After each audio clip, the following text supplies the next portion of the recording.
Glória a Deus. Boa noite, paz seja com todos. Amém, queridos? Aleluia. Amém. Estamos essa noite aqui para louvar o nome do Senhor com toda a nossa força, com todo o nosso entusiasmo, porque o Senhor é merecedor de toda a honra e de toda a glória. Amém? Aleluia. Você sabia que enquanto você está aí, você não está vendo, mas o Senhor está contemplando o nosso louvor. Deus passa no meio do seu povo. Deus passa, Ele lê o coração, porque para Ele é como se cada coração estivesse nítido, aberto a Ele, e Ele vê claramente toda a nossa intenção, Ele vê o que nós estamos fazendo, é por isso que é importante nós sermos gratos com todo o nosso ser para louvar o nome do Senhor. Amém? Glória a Deus. Meus queridos, eu quero convidá-los a se colocar em pé para nós lermos a palavra do Senhor.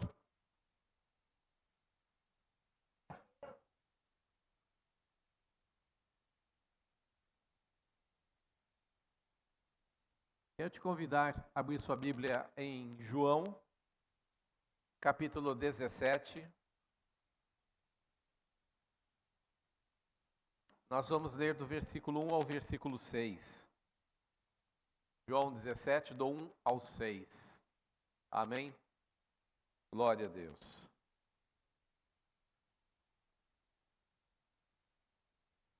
Eu nunca tinha pregado esse texto diretamente ele mesmo. É a primeira vez que estou fazendo isso, mas Deus tem uma palavra a ministrar aos nossos corações. Amém? Aleluia. A palavra do Senhor diz assim: depois de dizer isso, Jesus olhou para o céu e disse: Pai, chegou a hora. Glorifica o teu filho, para que o teu filho te glorifique. Pois lhe deste autoridade sobre todas as pessoas, tem Bíblia que diz toda a humanidade, para que conceda a vida eterna a todos os que lhe deste. Esta é a vida eterna, que te conheçam, o único Deus verdadeiro, e a Jesus Cristo a quem enviaste. Eu te glorifiquei na terra, completando a obra que me deste para fazer. Agora, Pai, glorifica-me junto a ti, com a glória que eu tinha contigo antes que o mundo, ou que o cosmos, existisse.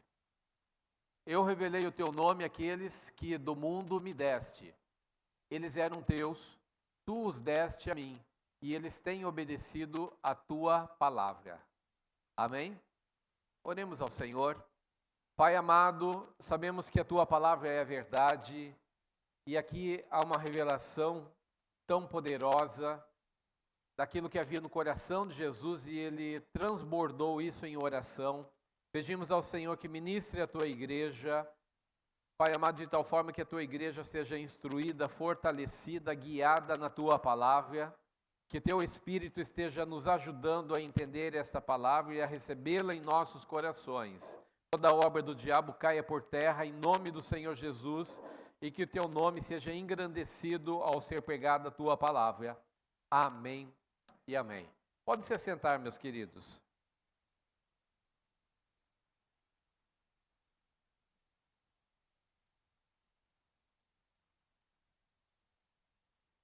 Esse texto é muito interessante e é uma pena que eu não posso pregar todo ele, tá? Porque tem muito conteúdo aqui. Tem muito conteúdo, bastante conteúdo. Ele tem 26 versículos, mas eu vou falar do 1 ao 6 hoje, porque eu creio que é muito importante. Esse texto aqui do capítulo 17 tem duas ocasiões em que Jesus faz uma oração e essa oração é transcrita, ela é escrita. A primeira delas é da oração do Pai Nosso, mas a oração do Pai Nosso não era tanto uma oração de Jesus, ele estava ensinando seus discípulos como orar. Então não vou nem contar muito a oração do Pai Nosso, porque embora foi Jesus quem fez, ele na realidade estava dando como um modelo para a sua igreja, modelo para os seus discípulos, quando eles lhe disseram, ensina-nos a orar. Então ele falou, ele recitou a oração do Pai Nosso para a sua igreja. Agora, a primeira vez que nós vemos na Bíblia Jesus falando mesmo, abrindo o seu coração numa ocasião de oração, amados, porque nós sabemos que Jesus orava muito. Mas o que ele orava? nós não temos muita pista do que ele dizia expressamente. Mas aqui, João capítulo 17, parece que ele estava ali orando e é como se alguém estivesse gravando a oração dele. Gravando a oração do começo ao final e depois escreve. Isso aqui é um tesouro muito rico a respeito do momento de oração de Jesus. Muitas das nossas orações, elas são feitas com poucas palavras. Glória a Deus, aleluia, glória a Deus. Aleluia, glória a Deus, aleluia. Amém, amém, glória a Deus. E às vezes uma pessoa é capaz de ficar 1 hora orando só falando isso, né? Agora, a oração de Jesus é uma oração muito inteligente. É uma oração que ele não fica repetindo as coisas sem nexo. Mas ele está fazendo uma oração, meus queridos, e quando ele está orando aqui, eu não tenho como falar de toda ela conforme eu disse, mas nós vamos ver que apenas nesses 5 versículos, dos 6 aqui, porque o primeiro versículo está falando que ele começou a orar, e basicamente é metade só do versículo 1, e o resto dos versículos nós vamos ver que tem muito conteúdo em 6 versículos. Tem muito conteúdo mesmo. E nós temos que aprender com o nosso Senhor Jesus. Nós temos que aprender com Ele como se ora, nós temos que aprender com Ele a respeito dessa intimidade que Ele tinha com o Pai Celestial, porque aqui Ele abre o coração e Ele mostra da sua intimidade com o Pai Celestial. É revelado aqui nessa oração o caráter de Jesus, é revelado aqui também a missão de Jesus que Ele tinha e como Ele tinha consciência da sua missão. E Jesus está dizendo aqui nesta oração, ele está orando mais especificamente pelos 12 discípulos dele. Mas pelos 12 discípulos. Em algum momento ele abre um espaço dizendo, e oro não só por esses 12, mas por aqueles que virão a crer também. Mas boa parte da oração aqui, ele está intercedendo, além de falar com o Pai Celestial, ele também aproveita a ocasião para interceder pelo seu grupo de discípulos. E como ele estava trabalhando na vida deles, ele relata aqui também. Nós vemos aqui que no versículo 1, ele está dizendo, Pai, é chegada a hora, glorifica a teu filho, como também o teu filho te glorifique a ti. Nós vemos aqui a questão glorificar, que é trazer glória.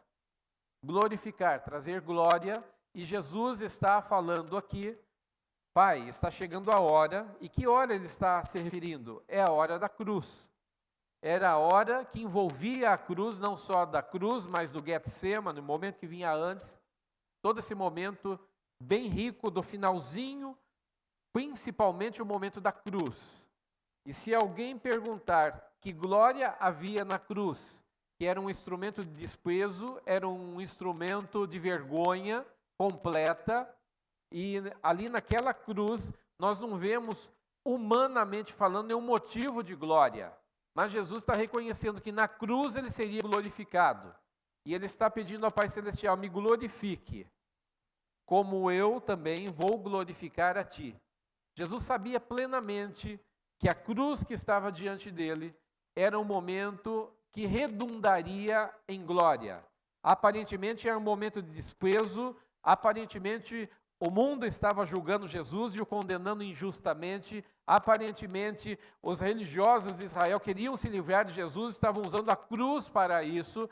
Aparentemente, tudo estava dando errado na cruz do Calvário, mas Jesus não estava olhando como algo que está dando errado. Porque quando ele fala com o Pai Celestial antes do seu momento, ele está deixando bem claro que ele sabia que aquele momento de grande desprezo e dor redundaria em glória para o nome do Pai Celestial, inclusive para ele também. Veja, meus queridos, que o problema às vezes não é o problema, mas é como nós encaramos uma situação. E eu quero focar aqui como Jesus encarou esse momento. No momento de grande dor, e o pior momento da vida dele, ele viu como uma oportunidade de glória.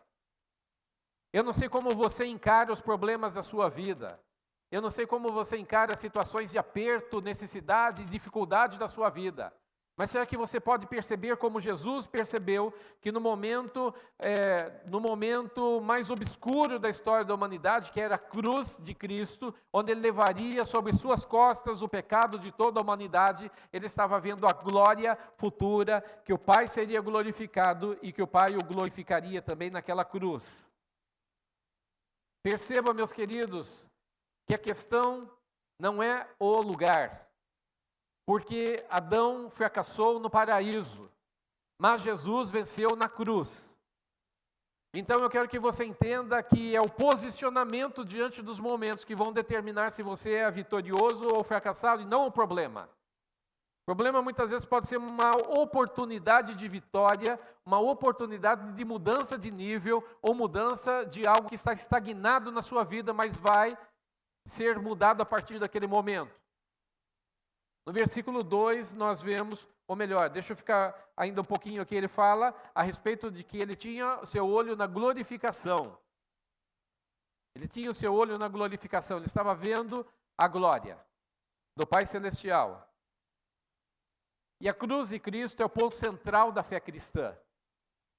Perceba que Jesus não está falando de bens materiais, ele não está falando de conquistas visíveis, de uma coroação que os seus discípulos queriam fazer para ele, a entrada de Jesus em Jerusalém ao entrar no templo. Ele desprezou esses momentos, mas ele estava olhando para a cruz como momento central da história da humanidade.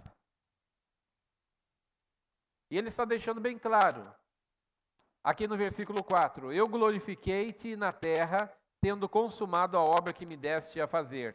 Além da cruz, ele está dizendo que ele também glorificou o Pai Celestial, executando a missão que ele recebeu. Não houve um maior missionário do que Jesus. Aquele que completou, sem nenhuma falha, com toda a fidelidade, a missão que ele recebeu do Pai Celestial. E ele está deixando bem claro aqui, que ele, ao obedecer o Pai, ao cumprir a missão que ele recebeu do Pai, ele estava glorificando o Pai. Presta atenção numa coisa que eu vou falar para você. Quando você obedece a Deus, você está glorificando a Deus pela sua obediência. Quando você obedece ao Senhor, a sua obediência ao Senhor, a sua palavra, está indo como glória a Deus. Então não adianta você dizer glória, glória, glória ao Senhor com as mãos levantadas e cantando ao Senhor se você não obedece. Porque o que vai determinar realmente se estamos dando glória ao Senhor é que aquilo que pronunciamos com a nossa boca tem que estar alinhado com a nossa vida e obediência à sua palavra. É muito interessante que Jesus agora ele fala também de uma nova glória aqui no versículo 5.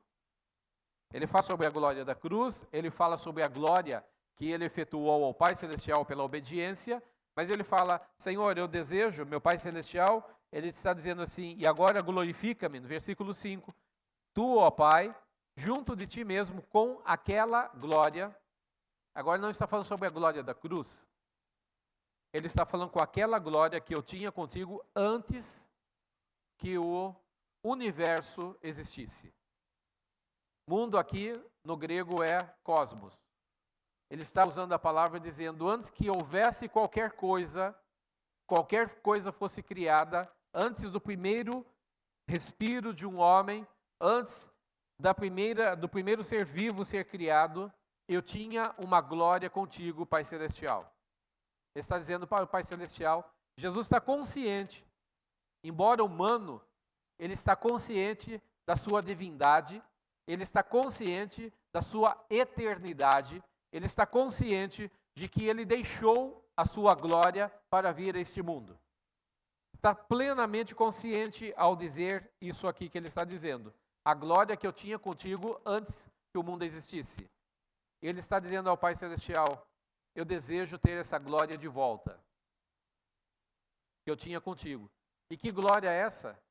É a glória de estar junto do Pai Celestial no céu. Ele deixa bem claro, a glória que eu tinha contigo antes que o mundo existisse. O Pai estava em Cristo aqui na terra? Estava. Mas ele estava humanamente aqui na terra. E ele diz, eu desejo compartilhar com o Senhor daquela mesma comunhão que eu tinha contigo, aquela mesma glória que eu tinha contigo, vivendo contigo, ligado a ti. E ele está falando a respeito disso. A glória que ele tinha com o Pai Celestial. A glória que ele tinha com o Pai Celestial é a mesma glória. A mesma glória que ele tinha, o Pai Celestial tinha. E aqui ele está revelando a sua divindade. Ele está falando a respeito do poderio do Pai Celestial, da glória que o Pai Celestial tinha. Ele diz, eu estava inserido nessa glória. Eu estava nesta glória com ele. Amados, de tal forma que nós podemos perceber, embora são duas pessoas diferentes, o Pai e o Filho, mas, no entanto, eles compartilham do mesmo princípio de glória. Amém? Do mesmo princípio de glória. Aleluia. Nós vemos aqui no versículo 2, que ele está falando agora sobre vida eterna. E vida eterna aqui no conceito de Jesus é um pouquinho diferente, eu acho, daquilo que a gente imagina. A gente imagina como vida eterna, morrer e viver com Jesus, amém? Amém? Uma vida que não acaba mais. Mas aqui Jesus está falando de uma vida eterna diferente. Não uma vida eterna que começa depois da morte, mas uma vida eterna que começa aqui nessa vida. Olha que coisa interessante que ele está falando. E eu quero que você perceba o seguinte, que embora você não morreu ainda, você já é participante da vida eterna. Sabia disso? Sabia que você já é participante da vida eterna, mesmo a sua vida terrena não tendo acabado? Olha o que ele diz aqui. E assim como lhe deste poder, o Pai Celestial deu poder ao seu Filho. Ele está dizendo, glorifica o teu Filho, assim como lhe deste poder ao seu Filho, sobre toda a humanidade, ou sobre toda a carne, ou sobre todos os homens, depende da versão.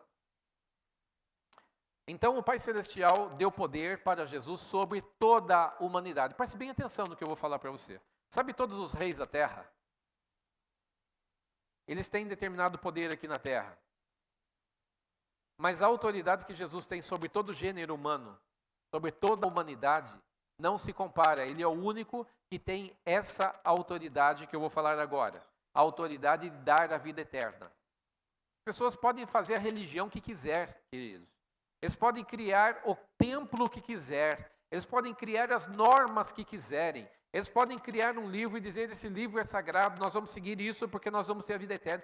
Podem dizer o que quiser, eles podem fazer os seus mutirões, eles podem fazer as suas procissões, eles podem fazer os seus sacrifícios, mas a realidade é aquilo que está dizendo aqui na palavra do Senhor, que só Jesus Cristo pode dar a vida eterna ao homem de fato. De fato e de direito, somente Cristo, somente Jesus Cristo tem a autoridade de dar a vida eterna aos homens. Olha o que ele diz aqui. Assim como lhe deste poder ou autoridade sobre toda a carne, para que dê a vida eterna a todos a quantos lhe deste. Então o Pai Celestial começa um princípio de empurrar, de guiar as pessoas na direção de Jesus, da cruz de Cristo, para que elas sejam salvas. É nesse sentido que Jesus fala que o Pai lhe deu as pessoas, porque o Pai Celestial, através do seu Espírito Santo, vai tocar no coração dos perdidos para que eles olhem para a cruz de Cristo. E quando eles olham para a cruz de Cristo, e reconhecem Jesus como Senhor das suas vidas, e fazem ali uma aliança com Yeshua, que é Jesus, certamente essas pessoas estão sendo salvas, e caem naquilo que Jesus disse aqui, que essas pessoas então estão sendo guiadas pelo Pai Celestial para serem salvas por Jesus. Olha que interessante, o Pai Celestial entendeu no processo de salvação que somente através do seu Filho as pessoas podem ser salvas. E olha o que Jesus está declarando aqui, que o próprio Pai Celestial, ele em si não está salvando os homens. Não que ele não tivesse poder ou autoridade para fazê-lo, mas ele destinou toda a salvação, toda ela afunilada, focada no seu Filho Jesus Cristo, e diz aqui que o Pai Celestial é quem deu esse poder para que toda a carne, para o nome de Jesus, para que Jesus tivesse autoridade sobre toda a carne, para dar a vida eterna a todos quantos o Pai Celestial enviou em sua direção. Isso é muito importante, porque Jesus é o caminho, de fato, a verdade e a vida, e ninguém pode chegar ao Pai Celestial a não ser por Ele. Pode-se levantar nomes de pessoas ou de divindades aqui na terra. As pessoas podem fazer os seus deuses aqui na terra, mas eles não têm poder, de fato. Não há um poder, porque o Supremo Criador de todas as coisas enviou o seu Filho e estabeleceu a única forma de salvação, sendo através de Jesus Cristo. E agora ele diz aqui no versículo 13, a vida eterna é esta. 2 pontos. Isso é interessante. O que é a vida eterna? Eu disse para vocês que o nosso conceito é a vida eterna, aquilo que acontece depois da morte. Nós dizemos nos velórios, nos momentos de morte, agora a pessoa entrou na vida eterna. Mas não é o que Jesus está dizendo aqui. Ele diz, a vida eterna é essa, que conheçam a Ti. Conheçam a Ti, só por único Deus verdadeiro. Então o que é a vida eterna? No conceito de Jesus, o conhecimento do Deus verdadeiro. Existem deuses falsos, conceitos falsos? Sim, existe muito, no meio da sociedade. Mas há um Deus verdadeiro. E o texto está dizendo aqui que a vida eterna é essa, que conheçam a Ti, Pai, só por único Deus verdadeiro e a Jesus Cristo a quem enviaste. Então faz parte da vida eterna o conhecimento do Pai Celestial e do Seu Filho enviado para a remissão dos pecados. Aí já começa a vida eterna. Então a vida eterna começa quando você entrega a sua vida ao Senhor Jesus. Você não está vendo, mas quando pastor, muitas vezes, eu, pastor, ou outros pastores, ou pessoas que talvez nem sejam pastores, mas estejam pregando a palavra, e elas fazem um desafio, um convite. Você quer entregar sua vida ao Senhor Jesus? Agora, coloque sua mão no seu coração, ou venha aqui à frente, ou ajoelhe no lugar, independente disso, mas está falando, tenha agora o seu momento com Deus, de abraçar Jesus pela fé e fazer dele Senhor da sua vida. Naquele momento você não está enxergando, mas naquele momento começou a vida eterna na vida daquela pessoa que está entregando sua vida a Jesus. É o que Jesus está dizendo nesse texto, amém? Você percebe isso no texto que eu estou dizendo aqui? Que a vida eterna é essa, que conheçam a Ti como Deus verdadeiro e o Seu Filho. E o conhecimento que está falando não é teológico, não é um conhecimento teórico, é um conhecimento de experimentar a sua presença real e sentir o seu amor descendo, fluindo sobre a nossa vida, meus queridos. Naquele momento existe um conhecer não de ouvir falar, mas um conhecimento prático de tocar, um conhecimento de toque, um conhecimento de presença realmente. Você pode dizer assim, eu conheci Jesus um determinado momento da minha vida e naquele momento eu entreguei minha vida para Jesus. E vou dizer algo, vou abrir um parêntese aqui muito interessante, muito importante.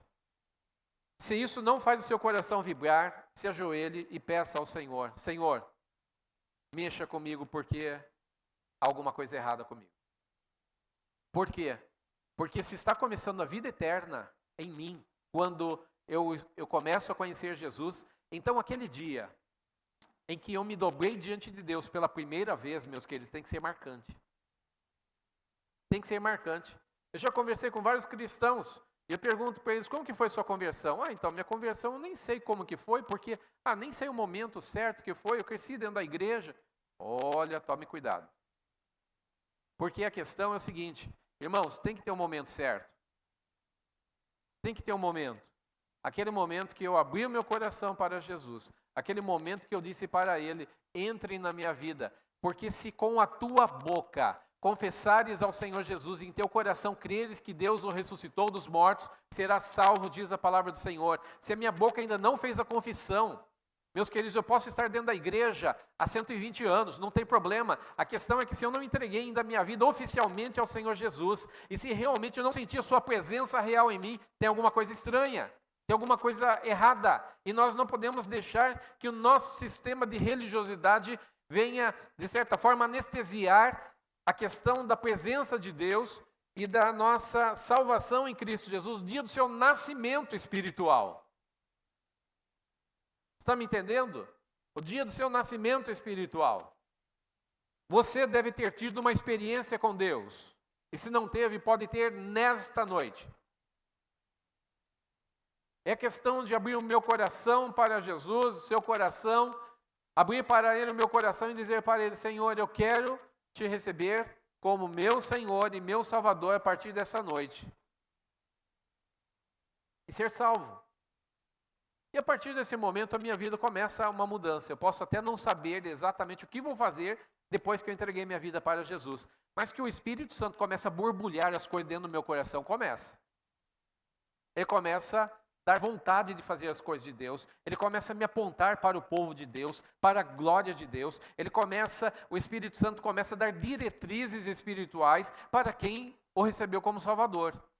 E ali dentro do seu coração a pessoa diz: meu Deus, eu não sabia que era tão importante, eu não sabia que era tão formidável isso. E naquele momento que você entrega sua vida ao Senhor Jesus, inicia a sua eternidade. E a vida eterna é esta: que conheçam a Ti, por único Deus verdadeiro, e a Jesus Cristo a quem enviaste.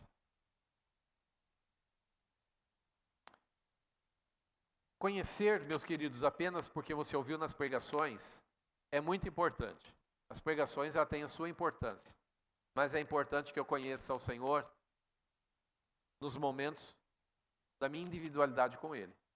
É importante que eu tenha o meu momento em que eu me dobrei diante do Senhor, meu momento em que eu entreguei minha vida para Jesus, o momento em que eu disse sim para Jesus.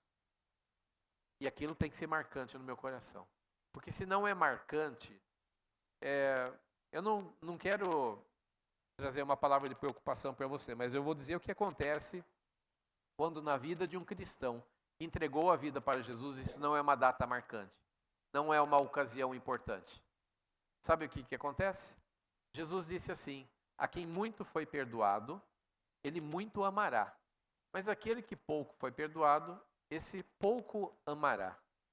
Isso indica que o reconhecimento muito superficial de que eu fui perdoado de um grande pecado traz um pequeno amor por Jesus. De tal forma que algumas pessoas dizem: eu vim para Jesus não tanto para ser salvo, mas mais para ajudar o reino de Deus a crescer. Agora Deus tem eu do lado dele, olha que importante que vai ser para ele. Como se fosse isso. Na realidade não. Eu era um pobre, perdido, que estava indo para o inferno. E quando eu entreguei minha vida ao Senhor Jesus, meus queridos, independente da montanha de dinheiro que eu tinha, dos recursos ou inteligência que eu tinha, ou qualquer outra coisa que eu tivesse, nada disso tem valor se eu for para o inferno. Ora, o que é isso de valor, na realidade, se eu perder a minha alma? Então veja que o meu dia de nascimento, aleluia, poderia ser comemorado até como festa de aniversário. O dia em que eu nasci de novo. Olha que coisa linda. O dia em que eu entreguei minha vida para Jesus. Foi numa tal data, assim, assado, e aconteceu isso. Assim como o dia do batismo deve ser um dia tão marcante para muitas pessoas, é o dia que ela ali oficialmente fez uma aliança com o Senhor Jesus através do batismo nas águas. Ela oficializou aquilo que a sua boca havia confessado um dia, que estava entregando seu coração para Jesus, e na data do batismo ali, ela entrou nas águas para oficializar a remissão dos seus pecados, conforme a ordem do Senhor Jesus, oficializando a sua aliança com Ele. E quão importante deve ser isso no meio cristão? A questão é que, às vezes, nós estamos nos importando, dando preferência, focando outras coisas na vida cristã, e nos esquecendo, meus queridos, das coisas mais básicas da nossa fé cristã, que é o meu relacionamento primordial com Jesus Cristo através da sua cruz, através da remissão dos meus pecados.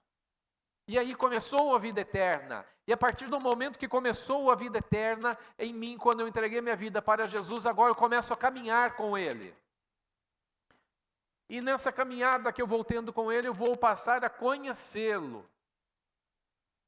Mais e mais.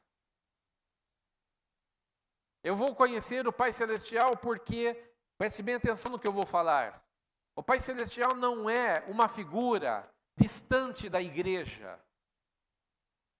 Mas Jesus disse: eu sou a videira verdadeira e meu Pai é o agricultor. Ele é quem coloca a mão na videira para cortar os ramos infrutíferos. É Ele quem está presente e Ele administra todo o trabalho da igreja, da salvação, embora Cristo é o cabeça, Ele está participando juntamente com isso. E Jesus está dizendo que, na realidade, a glória não era apontada para Ele, mas a glória de Jesus é apontar para o Pai Celestial. Veja o que Ele está dizendo: glorifica-me com aquela glória que eu tinha contigo antes da fundação do mundo. E Ele está dizendo: glorifica-me para que eu te glorifique também. Perceba que Jesus está apontando para o Pai Celestial. E Jesus, quando Ele diz, eu sou o caminho, a verdade e a vida, Ele está dizendo, ninguém vem ao Pai senão por mim. A intenção é levar ao Pai Celestial. A intenção é que conheçamos o nosso Pai Celestial. E isso se dá através de Jesus. Ele é o caminho, Ele é uma ponte. Não é para parar no meio da ponte, mas é para nós desenvolvermos um relacionamento com o Pai Celestial. A oração do Pai Nosso, nós não oramos, Jesus Cristo que está no céu, santificado seja o teu nome. Nós oramos, Pai Nosso que está no céu, porque Jesus está apontando ao Pai Celestial. Ele está dizendo, quando você for orar, ore ao seu Pai em secreto. É ao Pai Celestial que as nossas orações devem ser feitas. É ao Pai Celestial que nós devemos a nossa devoção, embora Jesus Cristo está conjuntamente com o Pai Celestial participando de tudo. Mas eu quero que você entenda que a cruz de Cristo aponta para o céu. Aponta para o nosso Pai Celestial. Você está me entendendo?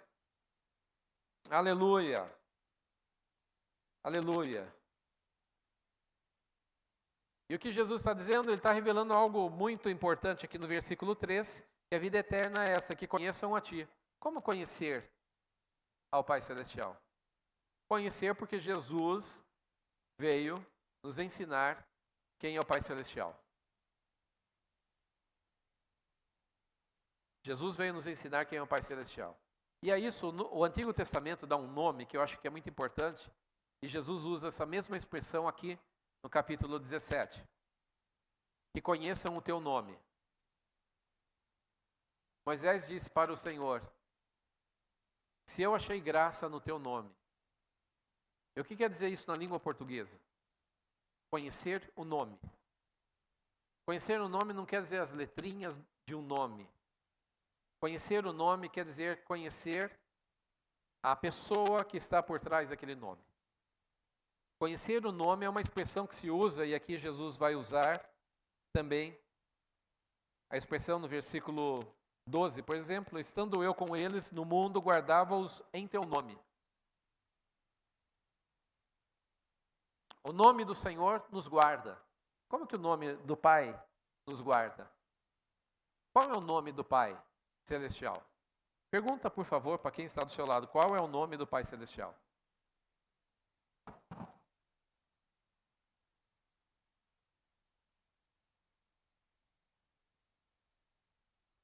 Aqui, não é tão significativo o nome, mas o que quer referir. Ele está dizendo, estando eu no mundo, com eles no mundo, guardava-os em teu nome. Tenho guardado aqueles que me deste, e nenhum deles se perdeu, senão o filho da perdição, para que a Escritura se cumprisse. E ele está falando aqui no versículo 11 também, já não estou eu mais no mundo, mas eles estão no mundo. Está falando sobre os seus discípulos, que eles iam continuar aqui na terra. E eu vou para ti, Pai Santo, guarda em teu nome aqueles que me deste. Guardar no nome, conhecer o nome. É muito importante que quanto mais você conhece o Pai Celestial, mais seguro você está. Está entendendo? Quanto mais você conhece o Pai Celestial, mais seguro você vai estar. Porque isso gera uma cápsula de fé e de proteção. Que traz pelo conhecimento, é trazido pelo conhecimento do nome. Guarda-os no teu nome. Conhecer o nome. Conhecer o nome do Pai Celestial. Quer dizer, Jesus estava abrindo o caráter do Pai Celestial. Jesus estava abrindo para os seus discípulos, para a sua igreja, o caráter, a personalidade de quem era o Pai Celestial e o que isso queria dizer. A vontade, a missão que o Pai Celestial tinha, a pessoa dele. É isso que Jesus está revelando. Porque no Antigo Testamento eles tinham uma visão do Pai Celestial incompleta. Mas no Novo Testamento, Jesus diz assim para os seus discípulos: se teu inimigo te bater na tua face, oferece a outra. Se falar mal de você, fale bem dele. Se arrancarem alguma coisa de você, não fique pensando em correr atrás dessa pessoa e arrancar dela. Pedir a capa, dá a túnica também. E ele disse, porque os homens podem ser maus, mas sede vós, pois, perfeitos, como é perfeito o vosso Pai que está no céu. Jesus estava o quê? Apontando para a perfeição do caráter do Pai Celestial, que embora injuriado, blasfemado, muitas vezes pelos homens, ele continua enviando sua chuva, ele continua enviando o seu sol, ele continua enviando as noites de descanso, ele continua fazendo com que a terra produza e floresça, ele continua fazendo com que os pássaros cantem e as flores alegrem o coração e o caminho de um ateu ou de uma pessoa que muitas vezes blasfema contra Deus. E Jesus diz o que a respeito do Pai? Ele é perfeito. O que ele está fazendo? Fazendo conhecer o nome. Quando ele diz as qualificações, o caráter, os atributos do Pai Celestial, ele está levando seus discípulos a conhecer a pessoa do Pai Celestial. Disseram para Jesus, mostra-nos o Pai, isso nos basta. E ele disse, vocês estão comigo há tanto tempo e não percebem? Quem me vê, vê o Pai. E por que vê o Pai? Porque Jesus, ele veio para transparecer o Pai Celestial. Jesus veio para comunicar no entendimento, na alma, no coração dos seus discípulos, quem é o Pai Celestial, o seu amor tremendo, aleluia, a sua proteção, como Ele está interessado e te ama. Jesus veio revelar, porque Deus, quem falou o versículo que é o coração da Bíblia, João 3,16? Foi Jesus, ele diz, porque Deus amou o mundo de tal maneira, Deus se referindo ao Pai Celestial, que deu o seu Filho unigênito para que todo aquele que nele crê não pereça, mas tenha a vida eterna. Jesus revela um amor gigantesco do Pai Celestial e ele entrega isso aos seus discípulos. Seus discípulos começaram a perceber. Eu achava que o Pai Celestial tinha um chicote na mão, mas agora eu percebo Ele como um Deus amoroso, como um Pai amoroso. Essa paternidade do Pai Celestial, meus queridos, foi revelada por Jesus, que nos revela um Deus que nos ama. Antes do nosso nascimento, Ele nos vê no ventre da nossa mãe, conforme o Salmo 139 diz. Nós vemos esse Pai Celestial preocupado com a sua igreja e querendo que nós preguemos o Evangelho ao mundo inteiro para que todos sejam salvos, para que ninguém se perca.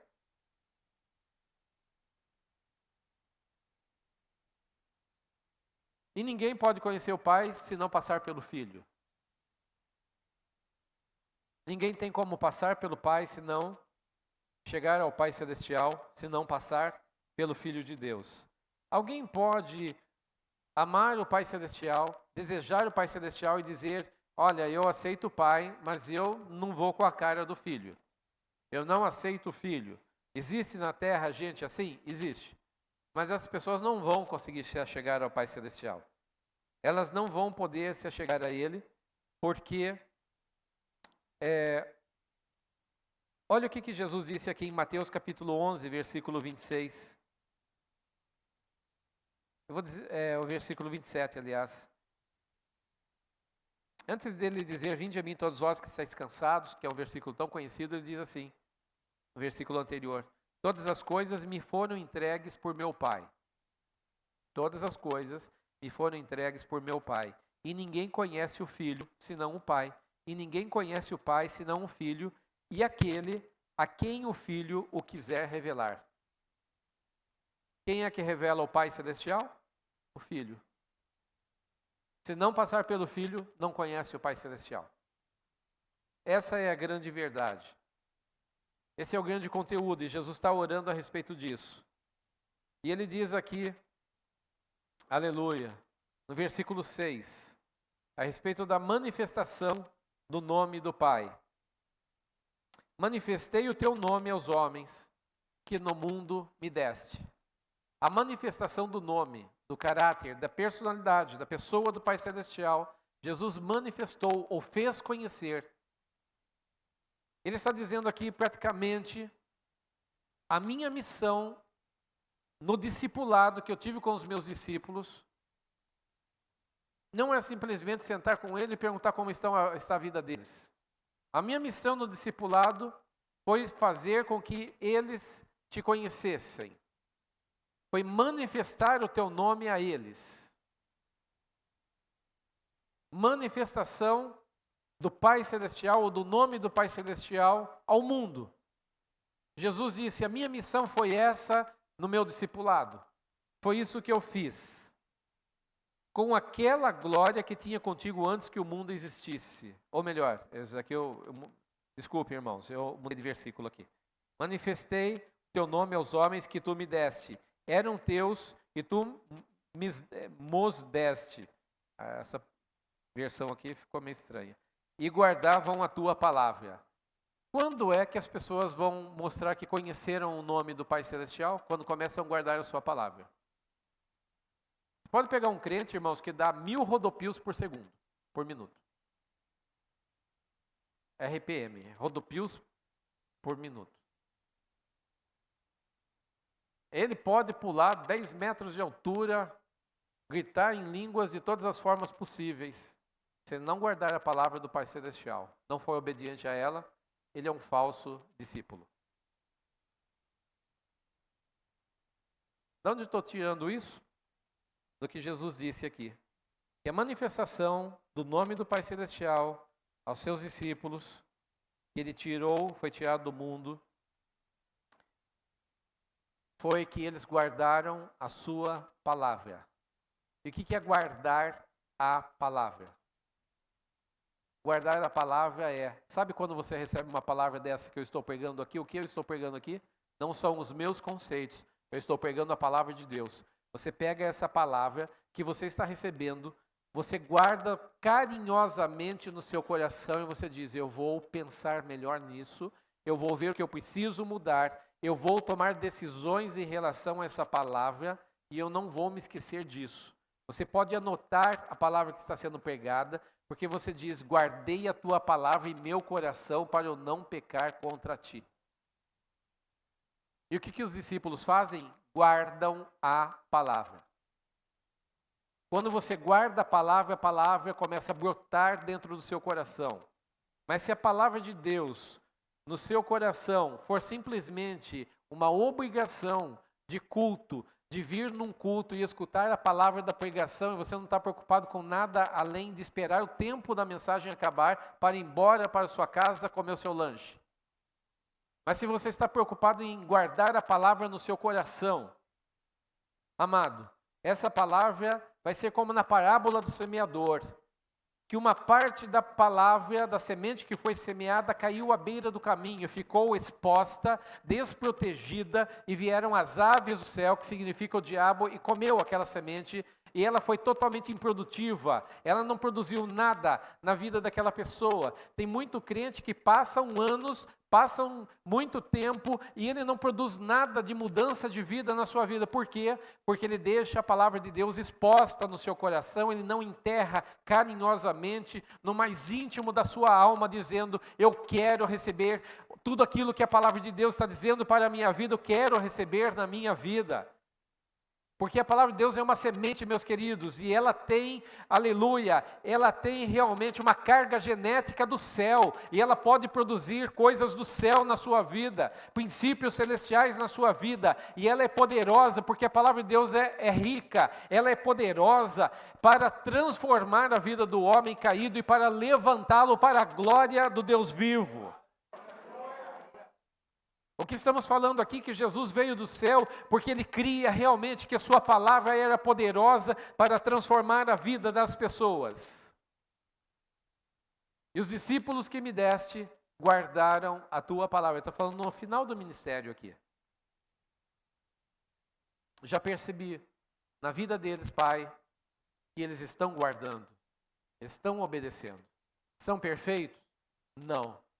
Mas eles estão preocupados em guardar a palavra. A palavra de Deus é que rege a nossa vida, é ela que dá direção do que é o norte, sul, leste e oeste da nossa vida. A palavra do Senhor que vai dar o entendimento se nós estamos andando numa direção certa ou errada. Estamos agradando a Deus ou desagradando a Deus.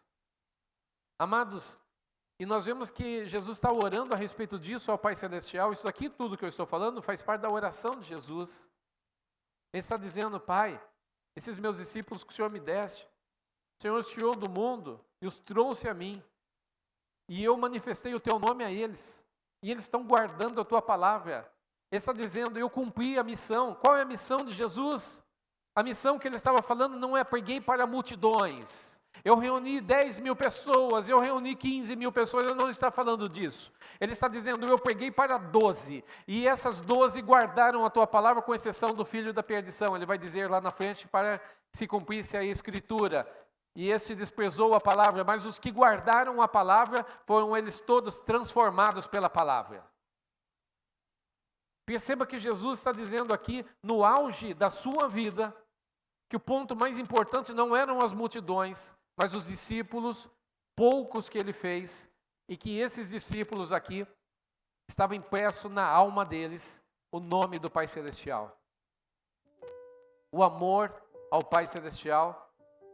Estavam aprendendo a guardar a sua palavra. Amados, não se confundam. Nós temos muita coisa acontecendo nos nossos dias. Mas você vai conhecer um discípulo de Jesus quando ele guarda a palavra no coração. E ele diz: essa palavra é para a minha vida. Não é o discípulo que pega a palavra com uma pá e joga para o irmão que não veio. Mas é o discípulo que puxa a palavra com uma enxada e diz: quero essa palavra para mim. E eu quero orar por você como Jesus orou pelos seus discípulos. Porque é importante que a igreja da nossa geração, que antecede o momento da volta do Senhor Jesus, guarde fielmente os princípios mais elementares, que são simples, do conhecimento do Pai Celestial, de querer ter comunhão com o Pai Celestial e conhecer o seu Filho Jesus Cristo, cujo amor foi cravado naquela cruz. Quero te convidar a ficar em pé, meu querido, minha querida.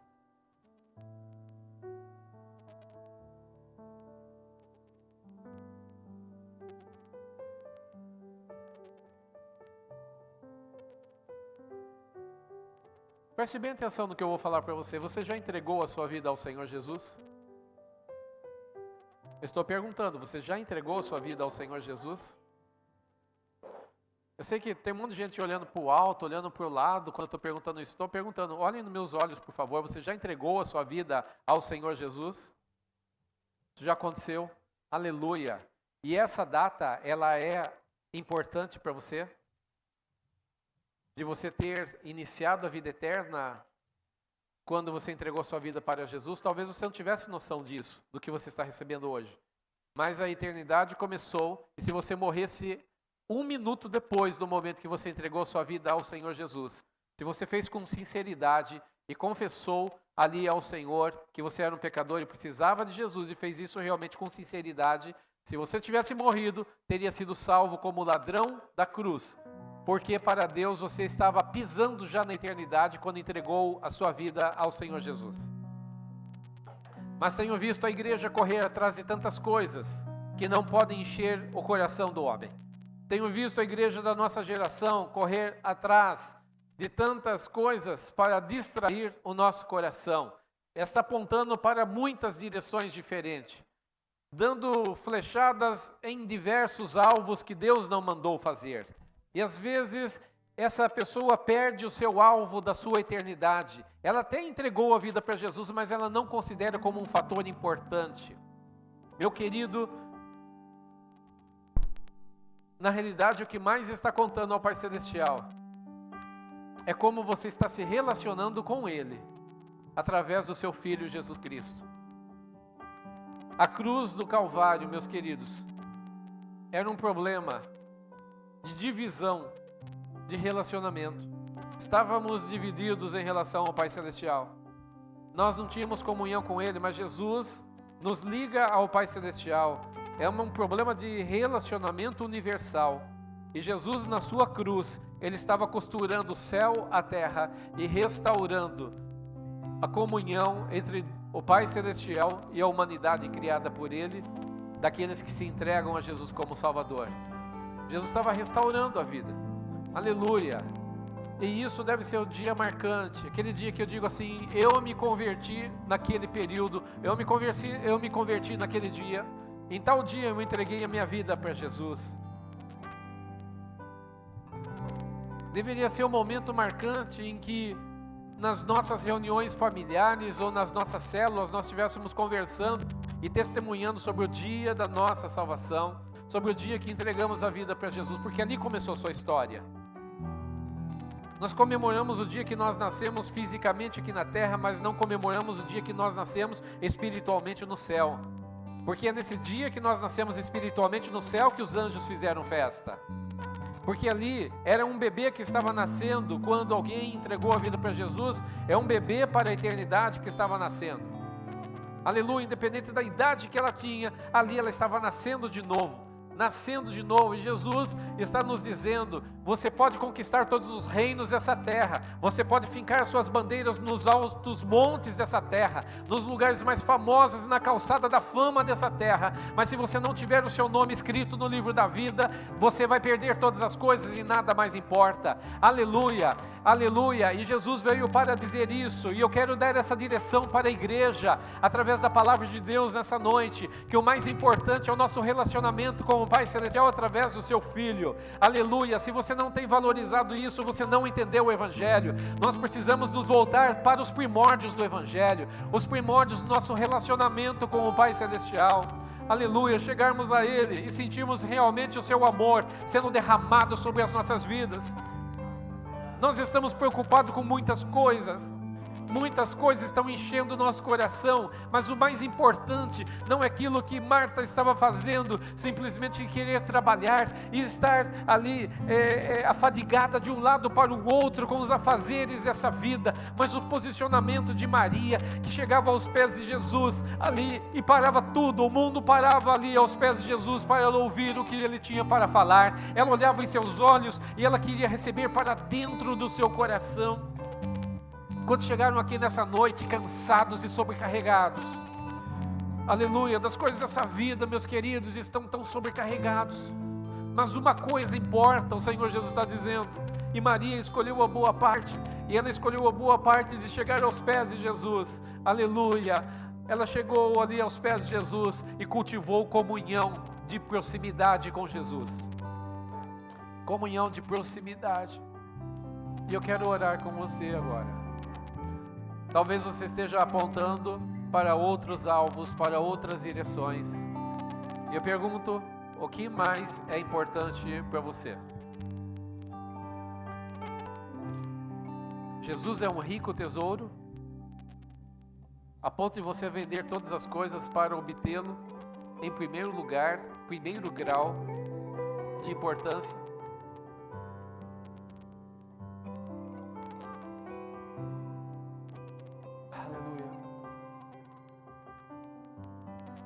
Aleluia. É uma noite de corrigir alvos, de corrigir nossas prioridades.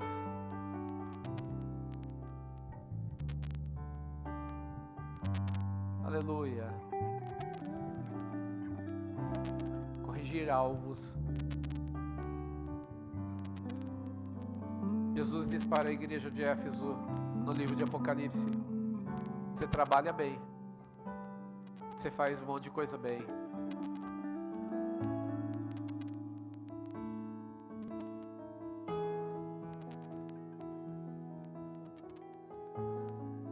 Você tem se levantado contra falsos profetas.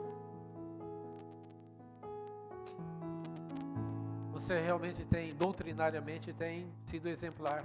Mas eu tenho contra você uma coisa: que você não guardou o seu primeiro amor. Lembra-te de onde caíste, porque é uma queda. É uma queda. Se Jesus não é Senhor absoluto, primeiro lugar da sua vida, é uma queda. É uma queda e alvos precisam ser levantados aqui. O alvo de Jesus como Senhor absoluto na nossa vida precisa ser levantado hoje.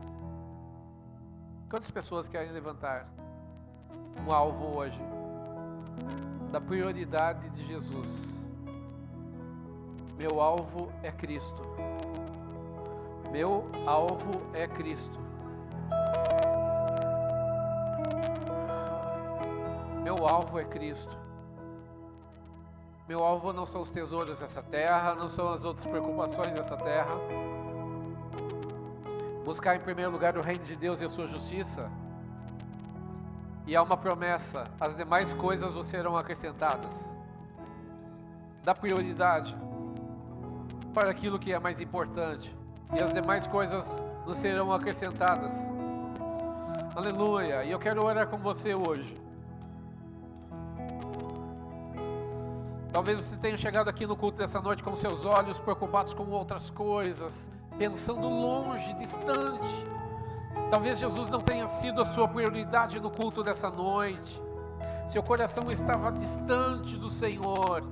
Aleluia, mas o Espírito do Senhor está nos fazendo nos achegar como ovelhas, aleluia, do Senhor, diante do cajado da sua palavra nessa noite, nos mostrando qual é a direção correta, porque se o Senhor for o meu pastor, nada me faltará. Ele vai me guiar, aleluia, por pastos verdejantes. Ele vai me levar a águas tranquilas, vai refrigerar a minha alma e vai me guiar pelas veredas da justiça por amor do seu nome. Aleluia, se o Senhor for o meu pastor, ainda que eu tenha que passar pelo vale da sombra da morte, eu não preciso ter medo de nada, porque a sua vara e o seu cajado me consolam. Se o Senhor for o meu pastor, Ele estiver me guiando, ainda que eu tome uma direção errada, Ele vai me guiar pelas veredas da justiça, da sua justiça, da justiça do seu reino, por amor do seu nome, diz a palavra do Senhor. Aleluia, vamos orar. Pai Celestial, nós oramos diante do Senhor. Senhor, o mundo quer nos distrair, o mundo está apontando para muitas direções. Meu Senhor, muitas vezes igrejas estão apontando para muitas direções. Nós mesmos aqui dentro dessa igreja podemos estar apontando em direções diversas. Podemos estar dando prioridade para outras coisas que não são prioridade. Mas nós vemos hoje na oração tão sincera, essa oração que abriu o coração de Jesus, que o que ele tinha em maior grau de importância era que seus discípulos conhecessem o Pai Celestial. Ele não estava fundando uma religião, ele não estava fundando um sistema, ele não estava fundando uma organização. Ele queria que os seus discípulos tivessem relacionamento com o Pai Celestial, que o nome do Pai, a sua personalidade, a sua pessoa e caráter estivesse estampado em nossa alma. Senão nós vemos isso em sua palavra. Pai Santo, nós não podemos nos desviar dos primórdios da sua palavra. Senhor, se nós tomamos outro rumo, nós pedimos, Senhor, guie-nos pelas veredas da tua justiça, do teu evangelho, meu Senhor. Se o nosso relacionamento com Jesus não é prioridade, Senhor, nos puxe para o teu caminho nessa noite. Se conhecer o teu Senhor, o Pai Celestial, não for a nossa prioridade, meu Senhor, traga-nos, Senhor Deus, aos pés da cruz de Cristo. Traga-nos aos pés da cruz de Cristo. Aleluia, o ponto zero da fé cristã, Senhor, onde nós nos achegamos ao seu grande amor, onde nós nos achegamos ao perdão dos nossos pecados. Aleluia, aleluia. Se você quer se render ao Senhor nessa noite, se você quer fazer do Senhor alvo da sua vida, levante a sua mão. Você vai dizer com a sua própria boca, e você vai dizer para o Senhor: eu quero, Senhor Deus, restaurar o alvo da minha vida nessa noite. Senhor, eu quero, Senhor Deus, guardar guardar a palavra que foi pregada no meu coração. Senhor, eu quero estabelecer essa palavra, Senhor Deus, como prioridade, aquilo que Jesus ensinou, aquilo que Ele orou por mim, Senhor Deus, há tanto tempo, Senhor, eu quero que seja realidade na minha vida. Eu me aposto da sua palavra, diga isso em nome do Senhor Jesus. Eu me aposto dessa palavra, que ela se torne agora, aleluia, importante na minha vida, em primeiro grau de importância, em nome do Senhor Jesus, aleluia, aleluia, amém, aleluia, Jesus.